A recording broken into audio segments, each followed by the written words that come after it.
On this week's show, we board J.J. Abrams' reboot of the pop culture phenomenon that is Star Trek. Proudly returning where it has gone before, with the 11th film in the franchise. The wait is over. This is a radical rebirth with a buzz-inducing cast. All right, we're good. Exciting director and high-octane action that have made it one of the most anticipated movies of 2009. Prepare to fire all weapons. Here we go!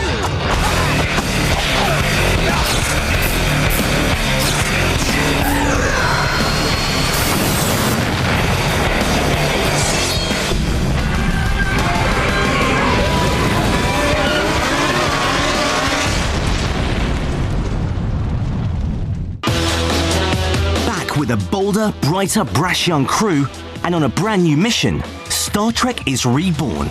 And anyone who thinks they've seen it all before is in for a big surprise. Buckle up. Join us, as on the way over the next 30 minutes, Chris Pine revels in the role of a young Captain Kirk. Captain Kirk he's an unrepentant ladies' man.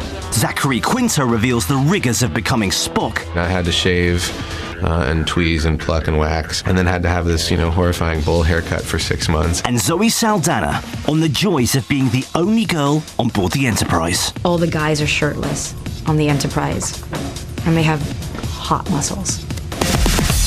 But first, let's find out why J.J. Abrams, creator of compelling TV drama Lost, and who applied his magic touch to the derailed Mission Impossible series, wanted to take an ailing franchise and reinvent it for the next generation. What is your name? My name is James Tiberius Kirk.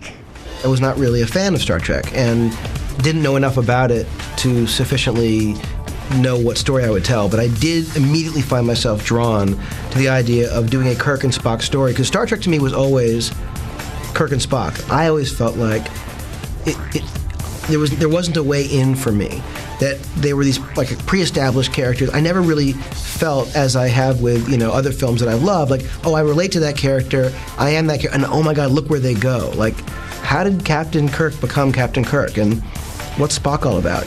So I was more curious about those guys, and the studio said, yeah, that we'd be interested in that.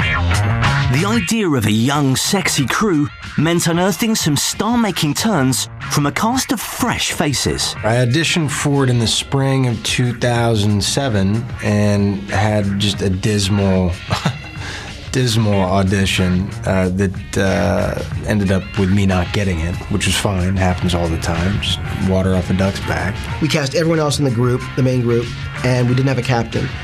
And we kept seeing actors, and some really good ones too, and we were getting, close, but for some reason it didn't quite hit. And then the summer passed, and I'd done a couple films, and then came back in LA, and my agents were like, would you want to audition for Star Trek again? They said, you should really meet JJ, he's a class act, and you'll really like him. So I decided to go in, and Chris Pine came in, and it was like, it's that feeling you have where it's like, oh my God, like I wish you'd come in the first day. It would have been so much easier. Really, once I walked in the door and met JJ and spent a couple minutes with him, I knew that if this were to work out, because I still had to audition again, if this were to work out, I knew that we would get along and just like two peas in a pod. And Chris came in and did it and was hungry. You could see he was just primed to be that guy, not just Kirk, but to sort of shoulder starring in a movie. He was ready for that. Either we're going down, or they are. The process of getting this role was very, I think, unique. I only read one time for the casting director on tape. I was the first person they saw for the movie. And 2 days after that reading, I left the country and went traveling for 2 months. I got back on my 30th birthday and met with JJ 2 days later, and then had the offer like 2 days after that. So it was so... normally I think you'd have to slog through a bunch of testing, screen testing, studio approval, and that didn't happen for me. I thought that Spock would be the hardest character to cast, and Zachary was the first person we cast. And it was because when we first met him, it was instantly obvious he was born to play this part. And we were like, cast him. I let the material inform what I did in my audition, and then really just engaged JJ in a conversation about it. And from the very beginning, it was clear that the mandate was that nobody was expected to recreate the performances of the original cast. So I just felt like I was in really good hands all the time, and that I trusted everybody that I was working with, and that I didn't really let any of that other stuff affect my experience. Rounding out the cast are Carl Urban as Bones, Anton Yelchin as Chekhov, Simon Pegg as Scotty. That's exciting. And John Cho as Sulu. Sulu's the pilot of, if you will, of the Enterprise. And this whole mission happens quite by accident. The guy who's supposed to be the helmsman is sick, and so I have to take over, much to the captain's chagrin. And so it's him having to deal with this giant mission on the fly, as it were. And completing the crew is language expert Uhura, portrayed by Zoe Saldana, who's the only girl on board the Enterprise. Captain Kirk kind of put it in one of the scenes in the movie that Uhura is there because she has a very talented tongue. Study of alien languages, morphology, phonology, syntax.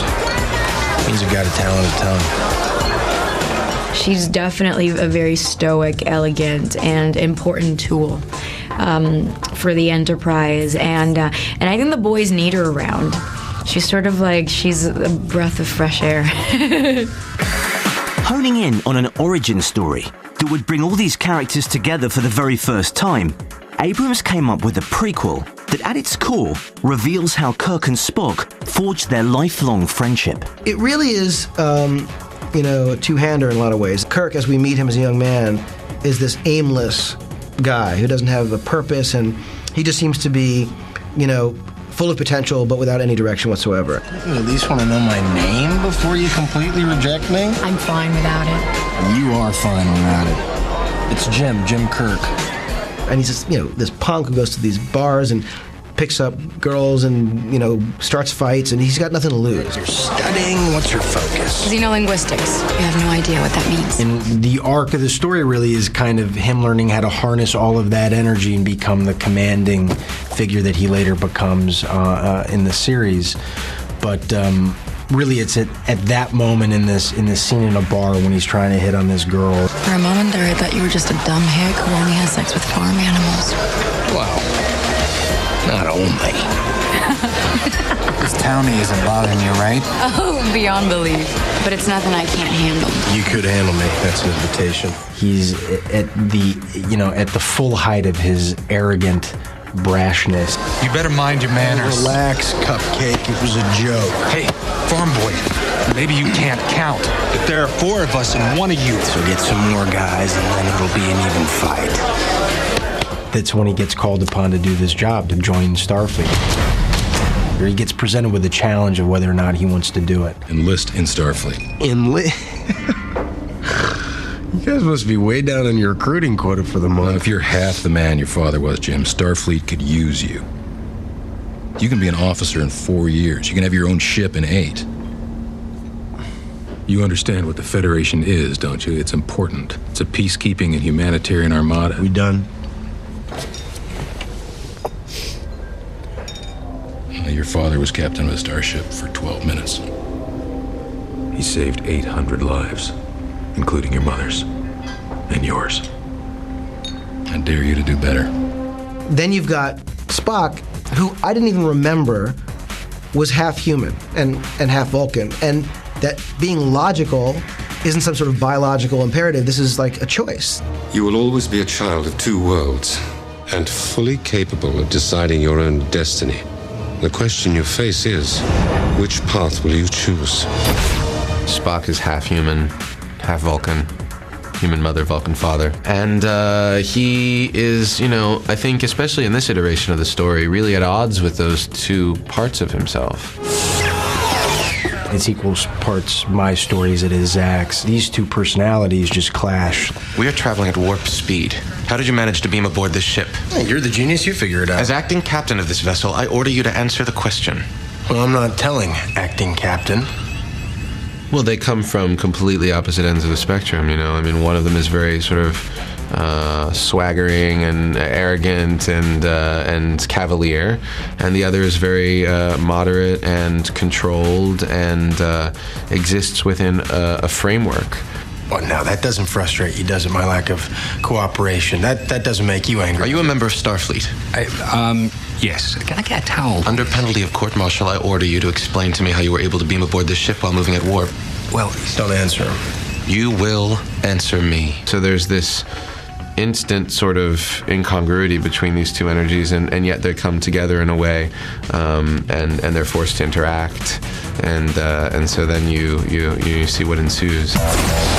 In his quest for renewal and recognizing that Star Trek had an image problem that made it the domain of geeks,